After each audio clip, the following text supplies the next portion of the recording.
Indigo ஏர்லைன்ஸ்ல travel பண்ணிருந்தோம். So next day தான் அவங்க என்னோட லக்கேஜ் கொடுத்தாங்க. அவங்க மோனோபோலி ஏர்லைன்ஸ் ஆயிட்டாங்க அப்படின்றதுனால ரொம்ப இது பண்ணிட்டு இருக்காங்க. ரொம்ப வரையும் ஃபுல்லா இதுவாயிடுச்சு. இதுல வந்து நாங்க ஜுவல் கூட கேரி பண்ணிருக்கோம். ஏதாச்சும் ஒண்ணு மிஸ் ஆகுதுன்னா எவ்வளவு பெரிய ப்ராடக்ட் போயிருக்கும் பாத்துக்கோங்க. லக்கேஜ் கொடுக்குறாங்களே சார், பேக் அதுவே அவுட் ஆஃப் வந்து அவ்வளவு மிஸ்டேக் நடந்திருக்கு. பண்ணிட்டோம். ஹேண்ட் லக்கேஜ் செக் இன் பண்ணிட்டாங்க. அதுல வந்து என்னோட மெடிசன்ஸ் எல்லாம் இருந்தது சார். மெடிசன்ஸ் எதுவுமே இல்லாம ஒரு நாள் ஃபுல்லா கஷ்டப்பட்டோம். ஃபுல்லா அந்த உள்ள அந்த கிளாத் மட்டும் தான், அதுவும் கிழிஞ்சிருந்ததுன்னா எதுவுமே கிடைச்சிருக்காது எங்களுக்கு. 21st வந்து இண்டிகோ ஏர்லைன்ஸ்ல டிராவல் பண்ணோம். 21st டேமேஜ் தான் ஆச்சு. 29th டேமேஜோட தான் பேக் கொடுத்தாங்க. திருப்பி இது ஆகுதுன்னு சொல்றாங்க. ஒரே பேசஞ்சருக்கு இப்படி ஆகுதுன்னா அப்போ தொடர்ந்து எப்படி ஆயிட்டே இருக்குன்னு பாருங்க. லே ஏர்போர்ட்ல வந்து ஒரே நாள் 30 பேசஞ்சர்ஸோட பேக் வரல at A time. Sir actually நாங்க வந்து லே ஏர்போர்ட் லடாக் போயிட்டு வந்திருந்தோம். சோ போற அன்னைக்கே வந்து எங்களோட பேக் வந்து ஒரு நாள் கழிச்சு தான் ரிசீவ் ஆச்சு. அங்க ஏர்லைன்ஸ்ல கேட்டதுக்கு வந்து நீங்க வந்து ஹெட் ஆபீஸ்ல தான் கேட்கணும், இது டெய்லி நடக்கிற விஷயம். லே ஏர்போர்ட்ல இருந்து பாதி கஸ்டமர்ஸோட பேக் வந்து கட் பண்ணிடுவோம் அப்படின்னு சொன்னாங்க. ரெஸ்பான்சிபிள் இல்லன்னு வேற சொல்றாங்க. நெக்ஸ்ட் டே வந்து ஆமா நெக்ஸ்ட் டே வந்து ஹோட்டல்ல ரிசீவ் ஆயிருந்தது பேக். நாங்க வந்து வெளியில போயிருந்தோம், டூர்க்காக நாங்க வெக்கேஷன்காண்டி போயிருந்தோம். இண்டிகோ ஏர்லைன்ஸ்ல டிராவல் பண்ணிருந்தோம். சோ நெக்ஸ்ட் டே தான் அவங்க என்னோட லக்கேஜ் கொடுத்தாங்க.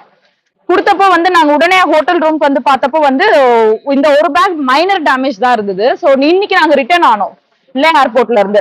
ரிட்டர்ன் ஆகும்போது 29th ரிட்டர்ன் ஆகும்போது நான் வந்து ஹேண்டில் வித் கேர் பேக்கேஜ் போட சொன்னேன் மூணுத்துக்குமே. ஏன்னா ஒரு பேக்கேஜ் ஆல்ரெடி உடஞ்சிருக்கு. சோ ஹேண்டில் வித் கேர் போடுங்கன்னு சொன்னோம்.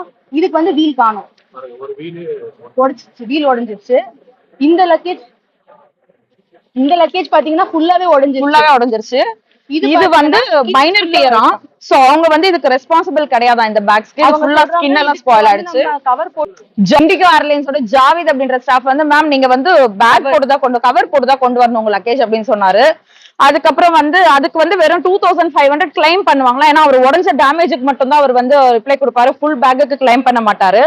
இதுக்கு வந்து வேற பிராண்ட்ல ஒரு பேக் தரேன்னு சொல்லிருக்காங்க. இது ரெண்டுத்துக்கும் ரெஸ்பான்ஸ் ஒழுங்காவே இல்ல. சோ அவங்க சிம்பத்தைஸே பண்ண மாட்டேன்றாங்க சார். எங்க எண்ட்ல அந்த ப்ராமிசஸ் கொடுக்குறாங்க. இப்போ வந்து 8:15 இறங்கணும் நாங்க.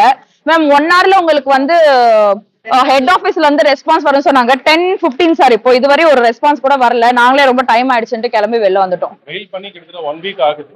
7 days ஆச்சு மெயில் பண்ணி. 48 ஹவர்ஸ்க்குள்ள ரிப்ளை வரும்னு சொன்னாங்க சார். இன்னும் ரிப்ளை வரல. அப்போ நான் இந்த பேக்கும் மைனர் டேமேஜ்க்காக தான் போட்டிருந்தேன்.